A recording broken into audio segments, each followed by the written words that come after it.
सब बहुत थक गए हैं और प्यास के मारे हमारी जीभ में कांटे पड़ गए हैं। सहदेव जी भ्राताश्री। जरा देखो तो इस वन में कोई सरोवर या तालाब दिखे तो। अभी देखता हूँ। भ्राताश्री, मुझे कुछ कोसों की दूरी पर वृक्षों के झुंड दिखाई दे रहे हैं तथा वहां बगले भी उड़ते दिखाई दे रहे हैं। वहां जल अवश्य मिल जाएगा। नकुल जी भ्राताश्री। तनिक जल्दी आओ। अभी जाता हूँ भ्राताश्री।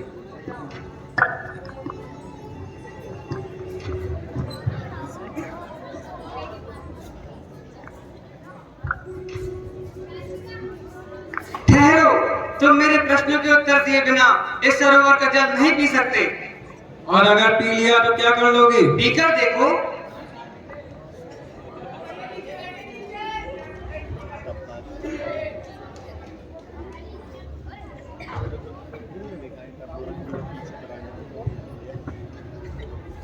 सहदेव जी भ्राताश्री। इतना विलंब हो गया है, हमारा भाई नकुल अभी तक नहीं लौटा।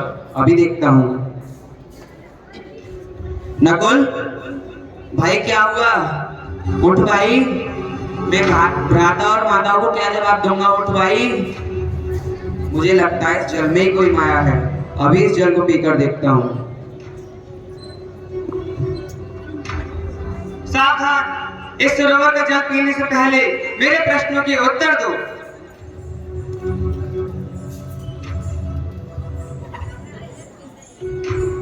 अर्जुन जी भ्राताश्री। हमारे दोनों भाई कहाँ रह गए? अब तक तो उन्हें आ जाना चाहिए था। मुझे बहुत चिंता हो रही है, कहीं कोई दुर्घटना तो नहीं हो गई? आप चिंता न करें भ्राताश्री, मैं अभी जाता हूँ। सहदेव, नकुल, नकुल, सहदेव, सहदेव, कितना साथ हो जो मेरे भाइयों का यार क्या है? सामने आ, हत्यारे, सामने आ। मैंने ही तुम्हारे भाइयों की हत्या की है, द्रोण शिष्य अर्जुन।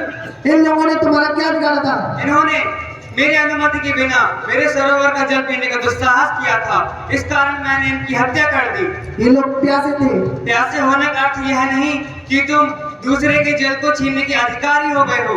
यदि तुम्हें जल पीना है अथवा ले जाना है तो पहले मेरे प्रश्नों के उत्तर देने होंगे, अन्यथा तुम्हारा भी वही हश्र होगा जो तुम्हारे भाइयों का हुआ है। जल और वायु पर प्रत्येक प्राणी का अधिकार है। मैं तुम्हारे इस अधिकार को स्वीकार नहीं करूंगा। मैं इस जल को पीऊंगा भी और अपने साथ भी लेके जाऊंगा। अगर तुमने मुझे रोकने का प्रयास किया तो मैं अपने एक ही बार में तुम्हारे पूरे सरोवर को सुखा दूंगा। समझे तुम?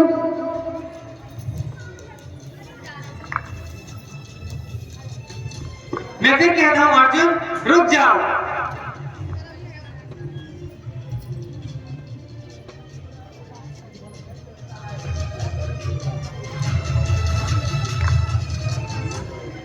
प्रिय भीम, जी बड़े भैया। अब तक तो उन्हें आ जाना चाहिए था। मैं अभी देखता हूँ बड़े भैया।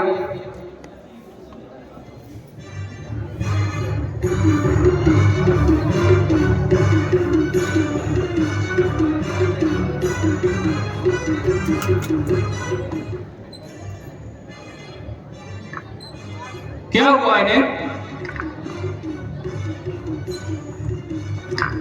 कौन है हत्यारे? सामने आ। मैं कहता हूँ सामने आ। क्या तू ही है मेरे भाइयों का हत्यारा? हाँ, मैंने ही तुम्हारे भाइयों की हत्या की है। इन्होंने तेरा क्या बिगाड़ा था? इन्होंने मेरी अनुमति के बिना इस सरोवर का जल पीने का अपराध किया था।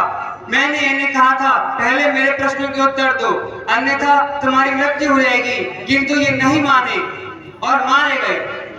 पहले मैं जल पीकर यह सिद्ध करूंगा कि इस पर तेरा कोई अधिकार नहीं है। उसके पश्चात मैं इनकी हत्याओं का तुझे दंड दूंगा।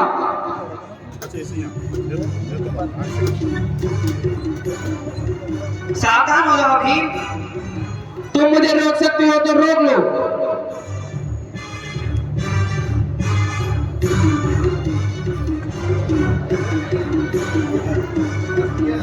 प्रिय द्रौपदी, तुम यहीं इंतजार करो, मैं अपने चारों भाइयों को देखने जा रहा हूं।